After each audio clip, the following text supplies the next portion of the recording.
What's going on, guys? This is Jacob Bratz with Longleaf Reptilia, and this is 5 questions with the Herpeticulture Network. Why Morelia? Well, that one kind of speaks for itself. If you've kept Morelia, you know what I'm talking about. But as a whole, Morelia make amazing pet snakes. They're easy to breed. They get big enough to not be small, but small enough to be manageable. They take frozen thawed regularly. Really easy to care for. More so the question is, why not Morelia? Why Popwins in particular? That was more so, I know we talked about it in a show not too long ago about that, initial draw to an animal, like when you first see it. That's how it was for me with Popwins. It was just an initial draw. They are on the smaller side as far as Morelia goes, so they're even more manageable in some cases. And then my first carpet was a Popwin, so I just kind of have always had a soft spot for them. They come in lots of different colors, and just your wild type versions, not all morphs and everything. Their wild types are incredible, and they're probably one of the, if not the most variable carpet in the Morelia complex. So how does somebody figure out the species for them? So I guess a lot of that comes from just keeping different stuff and finding out what works for you.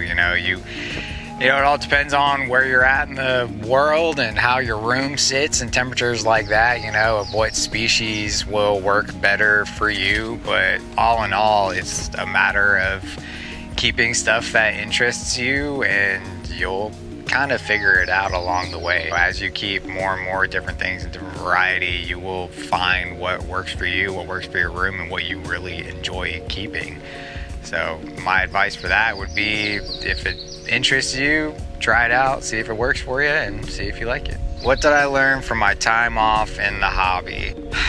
That I need it. All in all, I need this in my life, in order to be happy. A lot of people will take a break and decide it's not for them. That's not for me. I learned how much this really means to me. The old saying, you don't know what you have until it's gone. That was very real for me for that time in my life. And the other thing I learned is the friends I have made in this hobby are my real friends. They were there when I needed them when I was gone, and they were there to welcome me right back in as soon as I wanted back in and was ready to come back. Really, what I learned is these people are ride or die. The people you make in the reptile industry are friends for life. It's really important.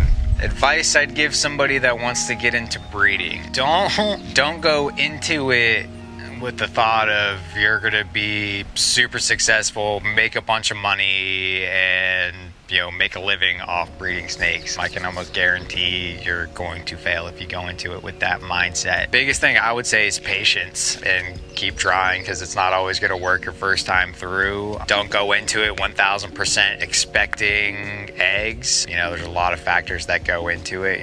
Give your animals a couple seasons. And then the other advice I would give would be, don't expect to sell everything that you produce. Be ready to keep all your babies. I never produce more than I know I could tend to for more than 2-3 years. It's very, very important, because there's going to be times where you can't make sales, or you just don't know enough people to get it out there, your name's not out there enough, whatever it may be.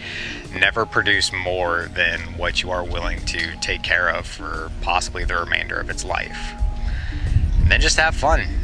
Enjoy it, enjoy the ride. Don't put too much pressure on the animals or yourself to make it happen. Top 3 things I have to have for herping. Number 1 is a hook. Obviously, that's a big one. I'm not a big advocate of messing with venomous snakes, and that's the only case I use a hook, but I keep one on me to keep stuff off the road, move stuff off the road whenever I'm road cruising. And then out in the field, I use a hook for flipping debris and whatnot, checking under sticks, rocks, things of the sort. That way you can't stick your hands under anything. Number 2, a flashlight. I keep a flashlight in my truck at all time, especially for road cruising, because you normally road cruise at night for sure.